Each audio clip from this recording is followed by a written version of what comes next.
Hello students, welcome to majestic physics. आज हम लोग स्टार्ट करते हैं lecture 1 from special revision batch 2021। Okay, जिसमें हम लोग स्टार्ट करेंगे फर्स्ट चैप्टर जो कि है रोटेशनल डायनामिक्स। रोटेशनल डायनामिक्स जैसे कि हमें पता है दो पार्ट्स में डिवाइडेड है, जिसमें एक पार्ट है सर्कुलर मोशन और दूसरा पार्ट है रोटेशनल मोशन, राइट। तो सर्कुलर मोशन में हमने स्टडी भी किया है, इसके डिटेल लेक्चर भी हमने किए हुए हैं, जिसकी लिंक हम आपको डिस्क्रिप्शन में दे देंगे। इसमें देखो सर्कुलर मोशन में हमने कुछ चीज़ें देखी थी। सबसे पहले what is circular motion. Circular motion मतलब कोई भी ऑब्जेक्ट अगर सरकमफरेंस पे घूम रहा हो, मतलब उसका पाथ जो है, उसका रास्ता जो है अगर सर्कुलर हो तो उसको हम लोग बोलते हैं सर्कुलर मोशन, राइट। उसमें हमने कुछ चीज़ें सीखी थी जो कि था एंगुलर डिस्प्लेसमेंट। एंगुलर डिस्प्लेसमेंट में हमने देखा था। ये सारी चीज़ें मैं बस बता रहा हूँ जो कि हमने ऑलरेडी स्टडी किए हुए, वो 11th में है और उसके बेसिस पे लेक्चर भी मैंने रिकॉर्ड किए हुए हैं। ओके, आप लेक्चर की लिंक आपको मिल जाएगी, आप लोग देख सकते हो। तो उसमें हमने कुछ चीज़ें सीखी थी जो कि था सबसे पहला angular displacement, angular displacement. Then दूसरा था angular velocity, right. Then angular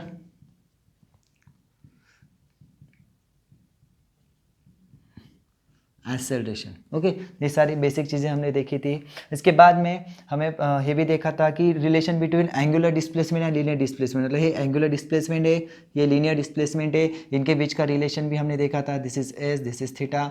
okay, ये रेडियस है तो S is equal to R theta, vector form में हो जाएगा। S vector is equal to theta vector cross R vector, या फिर हमने डेल्टा के फॉर्म में लिया था small, right. Then v is equal to R omega, vector form में हमने किया था ओमेगा क्रॉस आर।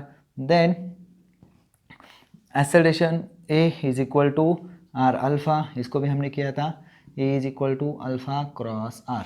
ये जो था इसको हम लोग बोलते हैं tangential acceleration,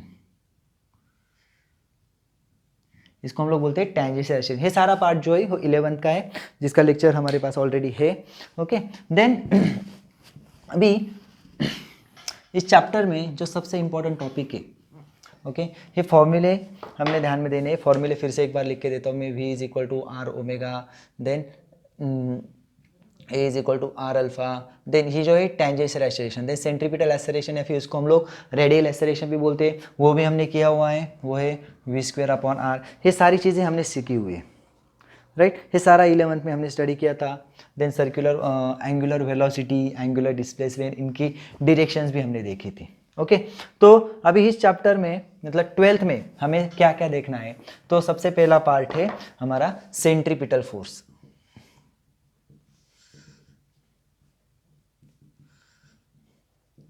centripetal force, centripetal force मतलब क्या होता है, तो हमने लास्ट ईयर एक कंसेप्ट सीखी थी जो कि थी uniform circular motion. Uniform circular motion मतलब क्या, the motion of the particle और motion of the object along the circumference of the circle with a constant speed. मतलब कोई भी ऑब्जेक्ट है वो सर्कुलर मोशन परफॉर्म कर रहा है, वो सेम स्पीड से, कांस्टेंट स्पीड से मूव हो रहा हो, तो उसको बोलते हैं हम लोग यूनिफॉर्म सर्कुलर मोशन। तो उसमें क्या होता है, एंगुलर वेलोसिटी जो रहती है, एंगुलर वेलोसिटी हमेशा कांस्टेंट रहती है, एंगुलर वेलोसिटी हमेशा कांस्टेंट रहती है। Okay, then magnitude of linear velocity, मतलब वेलोसिटी का, क्योंकि स्पीड सेम है, मतलब उसको हम लोग बोलते हैं वेलोसिटी का मैग्नीट्यूड जो है वो भी कांस्टेंट है। बट यहाँ पे अगर हम लोग देखेंगे वेलोसिटी की डायरेक्शन तो ऐसी होती है, इस पॉइंट पे ऐसी होगी, इस पॉइंट पे ऐसी होगी, ओके, इस पॉइंट पे ऐसी होगी। तो हर पॉइंट पे वेलोसिटी की डायरेक्शन जो है वो कंटिन्यूसली चेंज हो रही है, हर पॉइंट पे वेलोसिटी की डायरेक्शन कंटिन्यूसली चेंज हो रही है। तो हम लोग क्या बोलते हैं, this UCM is accelerated motion. UCM कैसी है, एक्सेलरेटेड है, मतलब उसमें एक एक्सेलरेशन प्रेजेंट है। दो that motion is uniform it has acceleration. तो एक्सेलरेशन मतलब क्या हो रहा है, उसकी वेलोसिटी चेंज हो रही है। एक्चुअली वेलोसिटी का मैग्नीट्यूड यहाँ पे चेंज नहीं होता। ओके, यहाँ पे वेलोसिटी का मैग्नीट्यूड चेंज नहीं होता, यहाँ पे वेलोसिटी की डायरेक्शन चेंज होती है। मतलब ये यहाँ पे था, फिर ऐसे हो गई, फिर ऐसे हो गई, मैग्नीट्यूड सेम है, मैग्नीट्यूड सेम है, डायरेक्शन चेंज हो गई, तो इसलिए हम लोग बोलते हैं वहां पे एक्सेलरेशन है। तो इस एक्सेलरेशन को हम लोग बोलते हैं सेंट्रीपिटल और रेडियल एक्सेलरेशन। इस एक्सेलरेशन को हम लोग बोलते हैं सेंट्रीपिटल और रेडियल एक्सेलरेशन। और हमें पता है according to Newton second law या फिर न्यूटन सेकेंड लॉ से जो रिजल्ट हम लोग निकालते हैं that is F is equal to ma। तो सेंट्रीपिटल एक्सेलरेशन के लिए, सेंट्रीपिटल एक्सेलरेशन के लिए जो फोर्स यहाँ पे जरूरी होता है, सेंट्रीपिटल एक्सेलरेशन के लिए जो फोर्स यहाँ पे जरूरी होता है उसको हम लोग बोलते हैं सेंट्रीपिटल फोर्स। ओके, समझ में आ रहा है? मतलब ये जो एक्सेलरेशन है ना, जिसकी वजह से यूसीएम हो रही हो, उसको जो रिस्पॉन्सिबल फोर्स रहेगा उसको हम लोग बोलते हैं सेंट्रीपिटल फोर्स। ओके, सो सेंट्रीपिटल फोर्स का रोल क्या होता है? सेंट्रीपिटल फोर्स वहाँ पे सर्कुलर मोशन होने में हेल्प करता है। मतलब अगर सेंट्रीपिटल फोर्स होता है तो सर्कुलर मोशन पॉसिबल है, सेंट्रीपिटल फोर्स नहीं होता है तो सर्कुलर मोशन पॉसिबल नहीं। तो सेंट्रीपिटल एक्सेलरेशन का जो फॉर्मूला था, ए इज इक्वल टू क्या था? वी स्क्वायर अपॉन आर, अरे या फिर हमने देखा था A is equal to omega square R या फिर वी ओमेगा। ये तीनों फॉर्मूलों को बस हम लोग क्या करेंगे? एम से मल्टीप्लाई कर देंगे, मतलब M V square upon R, right, M R omega square या फिर एम वी ओमेगा। ओके, इस तरीके से तो ये सेंट्रीपिटल फोर्स के फॉर्मूले हमें मिल जाते हैं, ये सेंट्रीपिटल फोर्स के फॉर्मूले मिल जाते हैं। और डायरेक्शन तो हमें पता है, एक्सेलरेशन मतलब जो न्यूटन्स लॉ में हमने सीखा है, एक्सेलरेशन और फोर्स दोनों की डायरेक्शन जो रहती है हमेशा सेम रहती है। मतलब ऐसा नहीं होता कि हम लोग फोर्स इस डायरेक्शन में दे रहे और ऑब्जेक्ट इस डायरेक्शन में जा रहा हो, ऐसा तो होगा नहीं, राइट। मतलब किसी को हम लोग धक्का आगे दे रहे हो पीछे आ रहे हो, ऐसा तो होता नहीं। ओके, किसी ऑब्जेक्ट को तो सेंट्रीपिटल फोर्स की अगर डेफिनेशन आपको पूछी जाए तो आप कैसे लिखोगे? The force acting on a particle performing circular motion.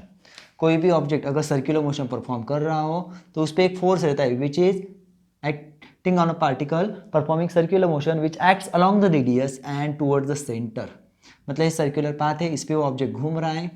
Okay, तो यहाँ पे होगा ऑब्जेक्ट होगा तो उसका सेंट्रीपिटल फोर्स इस तरीके से होगा, यहाँ पे होगा तो सेंट्रीपिटल इस तरीके से होता। ओके, मतलब कोई भी ऑब्जेक्ट अगर सर्कुलर मोशन परफॉर्म कर रहा हो तो उसके ऊपर सेंट्रीपिटल फोर्स रहता ही है, और सेंट्रीपिटल फोर्स की डायरेक्शन हमेशा रहती है along the radius and towards the centre. Okay, मान लो कोई ऑब्जेक्ट है, अगर हम लोग ऐसे घुमाते हैं, ओके, तो उसके स्ट्रिंग में जो टेंशन रहता है वो कहाँ पे रहता है? वो काम करता है यहाँ पे सेंट्रीपिटल फोर्स का। ओके, प्लैनेटरी मोशन लेते, अर्थ है, earth is revolving around the sun, right. तो यहाँ पे जो सेंट्रीपिटल फोर्स है वो कौन प्रोवाइड कर रहा है? Gravitational force. मतलब अर्थ आगे जाना चाहती है, ग्रेविटेशन फोर्स उसको थोड़ा सा खींच लेता है, उसकी वजह से डायरेक्शन चेंज होती आती, फिर से ग्रेविटेशन फोर्स खींचता है, फिर डायरेक्शन चेंज हो जाती, फिर से ग्रेविटेशन फोर्स खींचता है, फिर से डायरेक्शन, मतलब ये कंटिन्यूसली होता रहता है। तो इसलिए हम लोग ऐसा लगता है कि ग्रेविटेशन फोर्स है तो अर्थ सन की तरफ क्यों नहीं जा रही है? तो वो फोर्स इतना ही फोर्स, मतलब वो इतना ही वैल्यू चेंज कर पा रहा है जिससे बस उसकी डायरेक्शन चेंज हो। अगर वो मतलब ये सेंट्रीपिटल फोर्स की वैल्यू और ज़्यादा हो गई, ग्रेविटेशन फोर्स और ज़्यादा बढ़ गया, तो ऑब्जेक्ट सन की तरफ जा सकता है, अर्थ सन की तरफ जा सकती है। लेकिन होता क्या है? वो बैलेंस हो जाते हैं। ओके, वैसे ही मून के बारे में आपने सुना होगा कि मून थोड़ा थोड़ा पीछे जा रहा है हर साल, कुछ mm या कुछ सेंटीमीटर पीछे जा रहा है, हमने सुना है, राइट। तो अर्थ है, तो एक्चुअली हो क्या रहा है? मून यहाँ पे घूम रहा है।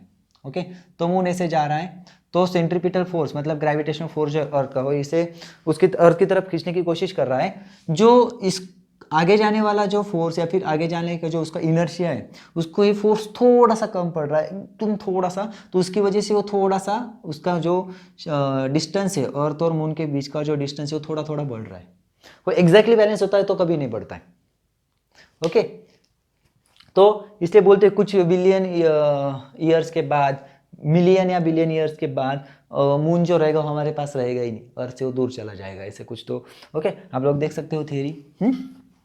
चलो, तो जो सेंट्रीपिटल फोर्स होता है वो हमेशा क्या काम करता है? सर्कुलर मोशन प्रोवाइड करता है। So remember this, centripetal force is real force. ये क्वेश्चन पूछा जाता है। ओके, डिफाइन सेंट्रीपिटल फोर्स और write a note on centripetal force, या फिर ऐसे भी पूछ सकते what are the characteristic of centripetal force. और ओके, तो उसको हम लोग लिख सकते हैं सेंट्रीपिटल फोर्स हमेशा कैसे होता है? रियल होता है। ओके, वो कैसे होता है? It is always directed towards radius, sorry, towards the center and along the radius. Okay, ये क्या है? It is cause of circular motion. Circular motion अगर हो रही हो तो वहां पे सेंट्रीपिटल फोर्स होता ही होता है।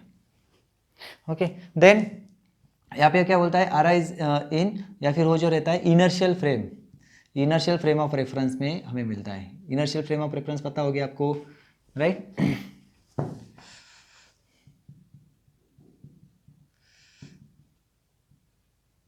जिसमें न्यूटन्स लॉ वो भी होते हैं। तो ऐसे हम लोग देख सकते हैं सेंट्रीपिटल फोर्स। सेंट्रीपिटल फोर्स हमेशा कैसे होता है, directed along the radius and towards the centre. तो सेंट्रीपिटल फोर्स है। अभी इसके अपोजिट डायरेक्शन वाला फोर्स हम लोग देखेंगे, वो होता है सेंट्रीफ्यूगल फोर्स।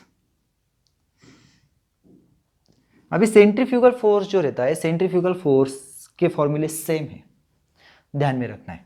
सेंट्रीफ्यूगल फोर्स के फॉर्मूले सेम है, बस अगर हम लोग को वेक्टर फॉर्म में अगर लिखते हैं, ओके, जैसे सेंट्रीपिटल फोर्स को हम लोग ऐसे लिख सकते हैं, F is equal to mv²/r। अगर वेक्टर फॉर्म में लिखना है तो हम लोग नेगेटिव लिख लेते हैं। मतलब क्या हो, रेडियस वेक्टर जो है वो बाहर की तरफ है, सेंट्रीपिटल फोर्स अंदर की तरफ है। सेंट्रीफ्यूगल फोर्स जो है वो along the radius and away from the centre. ये कब अराइज होता है, जैसे हम लोग कोई ऑब्जेक्ट ऐसे घुमा रहे और छोड़ दिया, तो सेंट्रीपिटल फोर्स तो है ही नहीं, तो बाहर चला जाता है। मतलब कभी भी वहाँ पे सर्कुलर मोशन हो रही हो, सर्कुलर मोशन होते होते अगर इसका फोर्स या फिर उसका जो एक्सेलरेशन है वो अगर हम लोग चेंज करते, तो उस ऑब्जेक्ट के ऊपर एक इमेजिनरी या फिर इसको हम लोग सूडो फोर्स बोलते हैं, सूडो फोर्स वहाँ पे अराइज हो जाता है, उसको हम लोग बोलते हैं सेंट्रीफ्यूगल फोर्स। ओके, तो सेंट्रीफ्यूगल फोर्स कैसा है, सूडो फोर्स है। Centrifugal force is pseudo force. एक कैसा होता है, away from the centre and along the radius. Okay, then it is the effect of circular motion.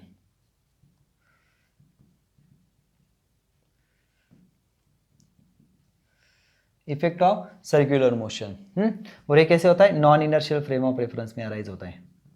क्योंकि क्या होता है वहां पे अगर वो एक्सेलरेशन होता है, मतलब कोई भी ऑब्जेक्ट अगर सेंट्रीपिटल फोर्स मतलब सर्कुलर मोशन परफॉर्म कर रहा हो, तो वहाँ पे सेंट्रीपिटल फोर्स है, वहाँ पे सेंट्रीपिटल एक्सेलरेशन है, वो एक्सेलरेशन हमने रिलीज कर दिया, छोड़ दिया, तो मतलब फोर्स रिलीज कर दिया, तो एक्सेलरेशन वहाँ पे क्या हो गया, सेंट्रीपिटल एक्सेलरेशन कम हो गया। मतलब वहाँ पे क्या हो गया, बॉडी, उस जो बॉडी है उसमें एक्सेलरेशन आ गया, उसकी वजह से उसके अंदर फोर्स होता है सेंट्रीपिटल फोर्स। अभी इसका एग्जांपल हम लोग ले लेंगे, गाड़ी से हम लोग जा रहे हैं, बस में या फिर कार में अगर जा रहे होते, ओके, स्पीड में है गाड़ी, अचानक से लेफ्ट टर्न ले लिया, तो हम लोग वैसे इस साइड में चले जाते हैं, राइट साइड में, राइट। तो होता क्या है, हम लोग जाते हैं इस साइड में, गाड़ी टर्न लेते हैं इस साइड में, और ऑब्जेक्ट मतलब हम हमारे ऊपर फोर्स इस डायरेक्शन में अराइज हो जाता है, हमें कोई धक्का नहीं देता है कि तुम इस साइड जाओ, राइट। ऐसा नहीं कि गाड़ी को इस साइड टर्न लिया, कोई आदमी आ जाए, रोबोट आ जाता है, इसको इससे धक्का दे दिया, ऐसा तो होता नहीं, राइट। तो यहाँ पे एक फोर्स अराइज होता है, उसको हम लोग सूडो फोर्स बोलते हैं। Pseudo force means it is imaginary force, जो कोई भी ऑब्जेक्ट थ्रू दिया नहीं जाता, जिसको कोई सोर्स नहीं होता। ओके, जैसे मैंने ऐसे बोला कि ऑब्जेक्ट अगर घुमा रहे, हम उसको बाहर नहीं फेंक रहे, ओके, बाहर नहीं फेंक रहे। मान लो यहाँ पे एक मेरे पास कोई ऑब्जेक्ट होता है, चलो हर बार की तरह एक चार्जर मिल गया है मुझे,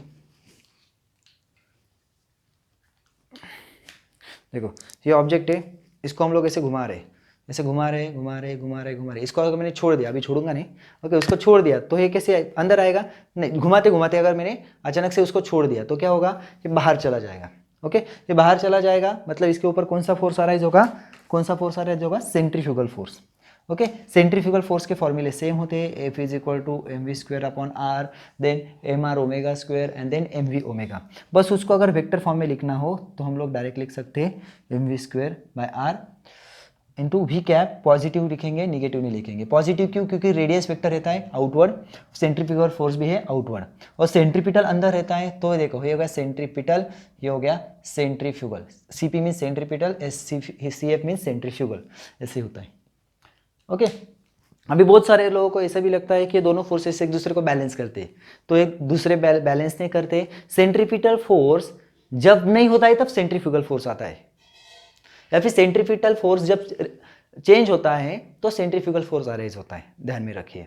ओके, तो सेंट्रीपिटल और सेंट्रीफ्यूगल एक दूसरे को बैलेंस नहीं करते। सेंट्रीपिटल जो है वो रियल फोर्स है, सेंट्रीफ्यूगल जो है वो इमेजिनरी फोर्स है, सूडो फोर्स है। तो सूडो और रियल फोर्स एक दूसरे को कैंसिल नहीं करते, इसलिए वैल्यू भले ही सेम हो, डायरेक्शंस अपोजिट हो, तो हम लोग इन्हें समझेंगे कि वो एक दूसरे को कैंसिल कर रहे हैं। ओके, चलो, तो अगला टॉपिक हम लोग देखेंगे vehicle on horizontal curve road. Vehicle on horizontal curve road, तो अभी कोई भी व्हीकल हो, मतलब जैसे हम लोग टर्न ले रहे होंगे, आपने एक्सपीरियंस किया होगा, जब भी गाड़ी, साइकिल, जो भी आप व्हीकल चलाते होंगे, ओके, तो वो टर्न पे ज़्यादातर स्लिप होते, सीधे रोड पे स्लिप नहीं होते।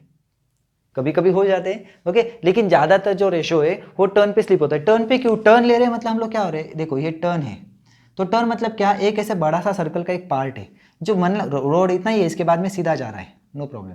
लेकिन जैसे हम लोग टर्न लेते तो हम लोग क्या करते, गाड़ी का स्पीड कम कर देते, राइट, या फिर हम लोग एक्सेलरेट नहीं करते, राइट, या फिर ब्रेक भी नहीं दबाते। ऐसी बहुत सारी चीज़ें हम लोग प्रिकॉशंस लेते हैं कर्व रोड पे। कर्व रोड मतलब क्या होता है, curve road means is just a part of circle, एक सर्कल, बड़े से सर्कल का एक छोटा सा पार्ट होता है। तो मतलब जब हम लोग टर्न ले रहे होते तो जो व्हीकल रहता है वो कौन सी मोशन परफॉर्म करता है, सर्कुलर मोशन परफॉर्म करता है।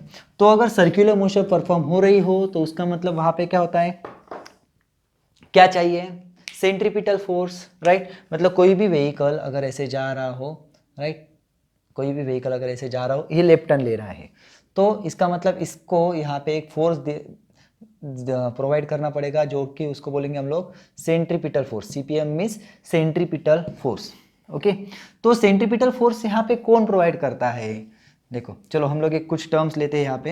ये व्हीकल का जो मास है वो m है, और जो रोड है, मतलब ऊपर से अगर हम लोग देखेंगे ऐसा रोड है, तो इसको अगर ऐसे सर्कल बनाएंगे, ये जो रेडियस रहेगी इसको हम लोग बोलते हैं r, इसको हम लोग बोलते हैं r, ओके।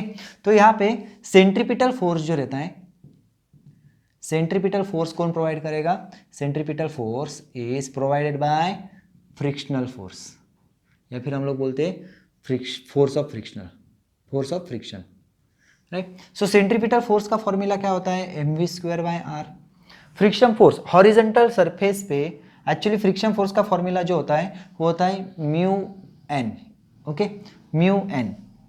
तो अभी हॉरिजॉन्टल रोड है, तो हॉरिजॉन्टल रोड पे हॉरिजॉन्टल है, इंक्लाइन नहीं है, हॉरिजॉन्टल है, इसलिए नॉर्मल रिएक्शन और वेट जो रहता है वो सेम रहता है। फिर इसको हम लोग लिख सकते हैं μmg, ये होता है mv²/r, राइट। तो यहाँ पे हम लोग देखेंगे m कट हो जाएगा, तो यहाँ पे हो जाएगा v² is equal to μrg and v is equal to root of μrg, okay, root of μrg।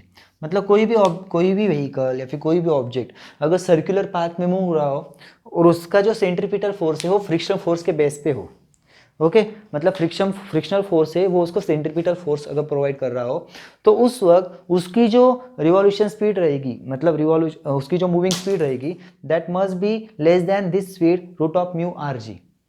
μrg से कम होनी चाहिए। अगर μrg से ज़्यादा है तो व्हीकल क्या हो जाएगा, स्लिप हो जाएगा। तो व्हीकल वहाँ पे स्लिप होता है, मतलब हम लोग देखते हैं तो टर्न पे ज़्यादा तो व्हीकल क्यों स्लिप होते हैं, तो इस चीज़ की वजह से, ये जो वेलोसिटी रहती है ना, इससे ज़्यादा हमारे वेलोसिटी होती है इसलिए। तो अभी ये वेलोसिटी प्रेडिक्ट कैसे करें, तो रोड की जो रेडियस है उससे, then G acceleration due to gravity, और म्यू क्या होता है, कोएफिशिएंट ऑफ फ्रिक्शन, हमें पता है, राइट। लेकिन ये कोएफिशिएंट ऑफ फ्रिक्शन जो रहता है म्यू, वो हर बार फिक्स नहीं रहता। कोएफिशिएंट ऑफ फ्रिक्शन जो रहता है वो हर बार फिक्स नहीं रहता। अभी ये क्वेश्चन हो गया vehicle on horizontal curve road, वो याद तक है, मीन्स क्वेश्चन ऐसे आता है कि derive expression for the maximum safety speed on horizontal curve road, तो आपको ये लिखना है, ओके। स्टार्टिंग में थोड़ी सी थियरी लिखनी होती है, let m be the mass of vehicle, then v is the speed of vehicle, r is the radius of curvature of the road, mu is the coefficient of friction between tyres and roads, ऐसे सारी चीजें, okay. Then तो इसके बाद में एक question आता है जो नेक्स्ट टॉपिक से रिलेटेड है, बैंकिंग ऑफ रोड से। तो उसका जो आंसर है ना वो इस पे डिपेंड है, ये म्यू पे। जैसे मैंने बताया कि ये म्यू जो है, अभी मान लो हमने गाड़ी का नया टायर डाला है तो हम लोग ज़्यादा स्पीड से टर्न ले सकते हैं, लेकिन 4-5 महीने के बाद गाड़ी का या फिर साइकिल जो है, हमारी व्हीकल जो रहेगा, उसका टायर स्मूथ हो गया, तो हम लोग टर्न लेते थोड़ा सा स्पीड कम करेंगे, राइट। नहीं तो क्या हो जाता है, बहुत बार ऐसे होता है, बहुत बार ऐसे स्पीड से जा रहे होते टर्न ले लिया, स्लिप, ऐसे बहुत बार होता है। बहुत लोग गिरे भी होंगे साइकिल पे या फिर बाइक पे, आपने एक्सपीरियंस भी किया होगा, और किया नहीं होगा तो करिए मत, ओके। हम लोग इसलिए सीख रहे हैं कि हमें गिरना नहीं अभी इससे आगे, ओके। तो यहाँ पे क्या होता है, ये जो म्यू रहता है, mu coefficient of friction, it depends on surface of the road and tyre, उन दोनों के बीच में। अभी टायर स्मूथ हो गया, म्यू की वैल्यू कम हो जाएगी, राइट। अभी रोड स्मूथ हो गया मतलब क्या, रोड पे अगर मान लो कोई बारिश गिर गई या फिर किसी गाड़ी का ऑयल या फिर पेट्रोल, वहाँ पे कुछ ऑयल लीक हो गया, तो उस वक्त क्या हो जाता है, फिर भी वो म्यू जो है कम हो जाता है। मतलब म्यू जो है हर बार हम लोग प्रेडिक्ट नहीं कर सकते, हम लोग कंफर्म नहीं बता सकते कि ये इतना ही रहेगा, हम लोग मतलब एक गाड़ी के लिए ये रहेगा तो एक गाड़ी के लिए कम हो जाएगा, एक गाड़ी के लिए ज़्यादा रहेगा। सेम गाड़ी के लिए आज जितना है 6 महीने बाद उतना ही रहेगा, नहीं बता सकते। 6 महीने के हम लोग 6 दिन के बाद भी नहीं बता सकते, बारिश गिर गई चेंज हो गया, राइट।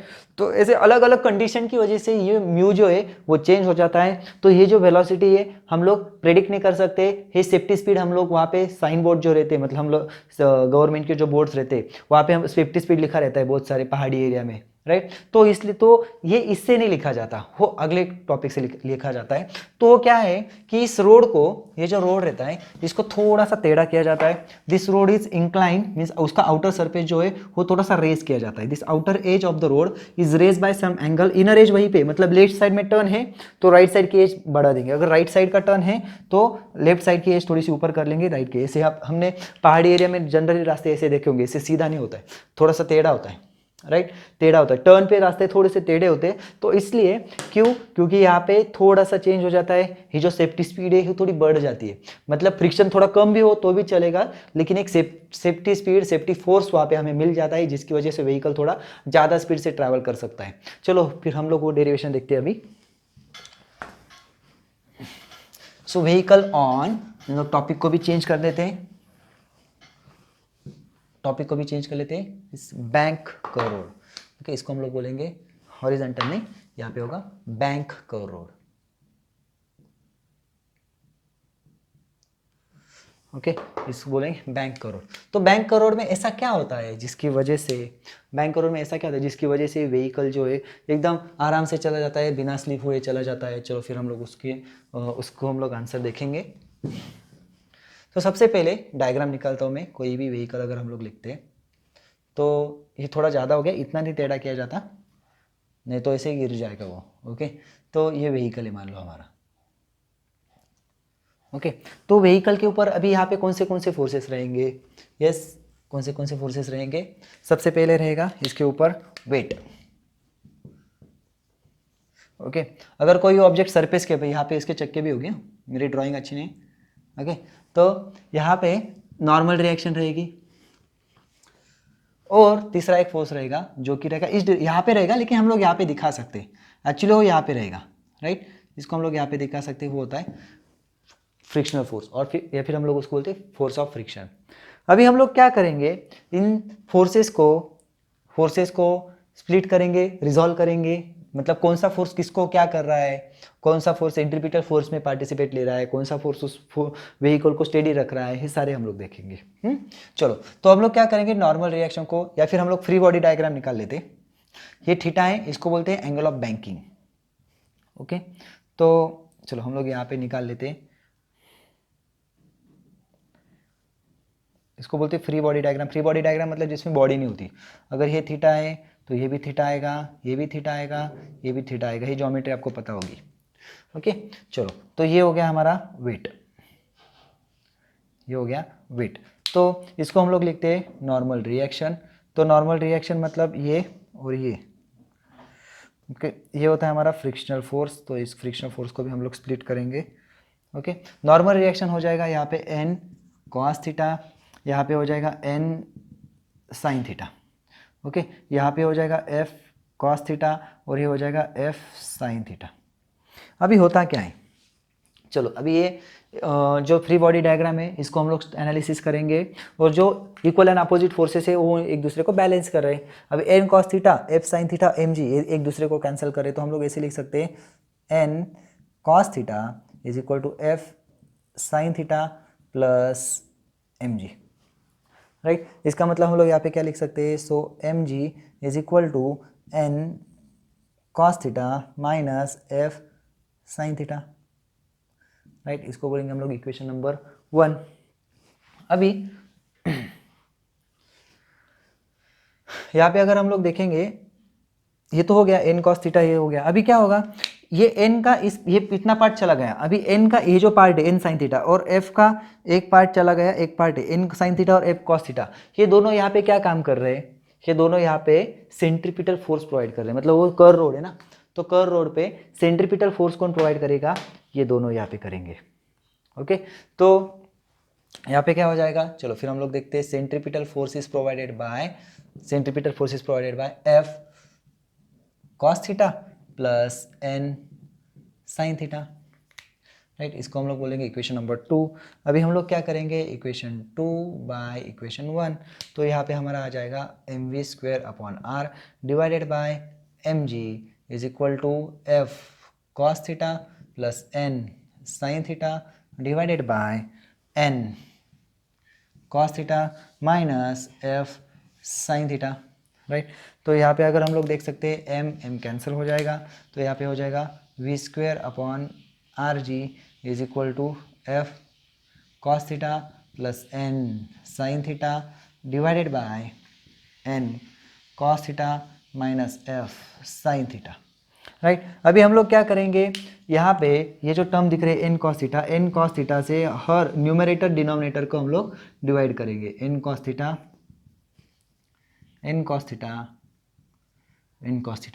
मतलब हमने क्या कर लिया, n cos थीटा से न्यूमरेटर और डिनोमिनेटर को डिवाइड कर दिया। तो यहाँ पे क्या हो जाएगा, यहाँ पे अगर हम लोग देखेंगे n cos थीटा कैंसिल हो जाएगा, यहाँ पे n कैंसिल हो जाएगा, यहाँ पे पूरा का पूरा कैंसिल हो जाएगा, 1 आ जाएगा, यहाँ पे कुछ भी कैंसिल नहीं होगा। तो हम लोग यहाँ पे क्या लिख सकते हैं, यहाँ पे लिखेंगे f/n, यहाँ पे लिखेंगे साइन अपॉन कॉस हो जाता है tan थीटा, देन यहाँ पे 1 minus f/n tan theta, right. तो यहाँ पे f इज इक्वल टू हम लोग लिख सकते हैं म्यू एन, राइट। म्यू मतलब क्या, coefficient of friction, right. Mu मतलब क्या, कोएफिशिएंट ऑफ फ्रिक्शन। तो इससे हम लोग ऐसे लिख सकते हैं f/n is equal to mu, right. तो अभी हम लोग क्या करते हैं, ये वैल्यू यहाँ पे सब्स्टिट्यूट कर लेते हैं।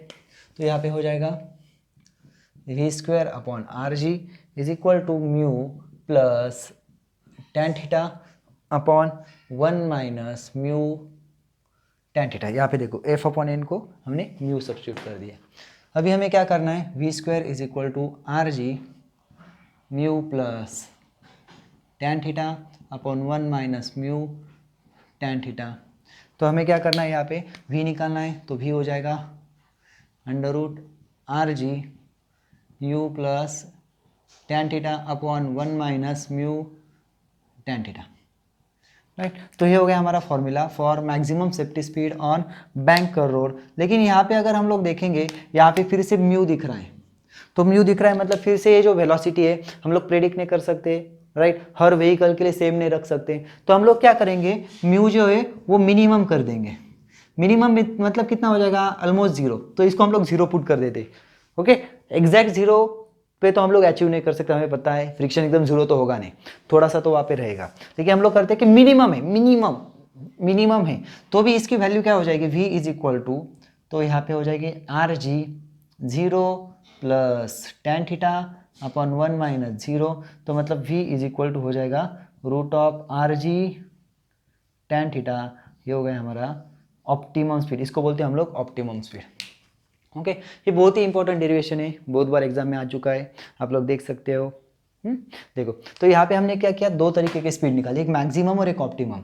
अभी जो ऐसा बहुत बार लोगों ने देखा होगा कि वहाँ पे बोर्ड लगा है, कोई टर्न है, वहाँ पे बोर्ड लगा है 45 किलोमीटर पर आवर का स्पीड है, हम लोग वहाँ पे 50 के से आते हैं, 55 से जाते हैं। तो ऐसा क्यों होता है, बिकॉज वो जो स्पीड है वो ए से काउंट करके दिया जाता है, इससे ना कि इससे। तो इसमें म्यू तो आने वाला है, ऐसा नहीं कि फ्रिक्शन है ही नहीं, तो इसलिए वहाँ पे क्या होता है 45 भी लिखा है तो हम लोग 50 55 थोड़ा सा उससे ज़्यादा, ऐसा नहीं कि 45 लिखा है तो 90 से जा सकता है, ऐसा ही नहीं, ऐसा भी नहीं, इतना भी नहीं है। तो थोड़ा सा राइज, थोड़ा सा चेंज हो सकता है, थोड़ी सी इंक्रीज हो सकती है स्पीड, क्यों, क्योंकि वहाँ पे म्यू ऐड हो जाता है।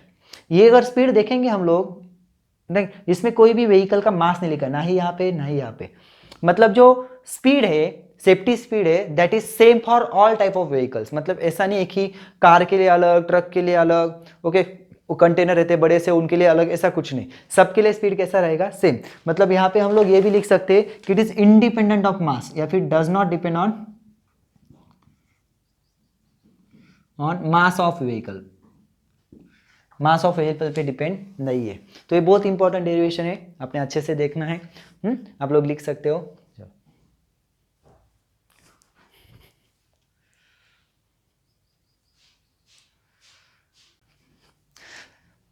तो बच्चों आज जैसे हमने देखा centripetal force, centrifugal force, then vehicle on horizontal road and vehicle on bank road, ये चारों भी पॉइंट बहुत ही इंपॉर्टेंट है, बहुत बार एग्जाम में आ चुके हैं, अच्छे से स्टडी करना है।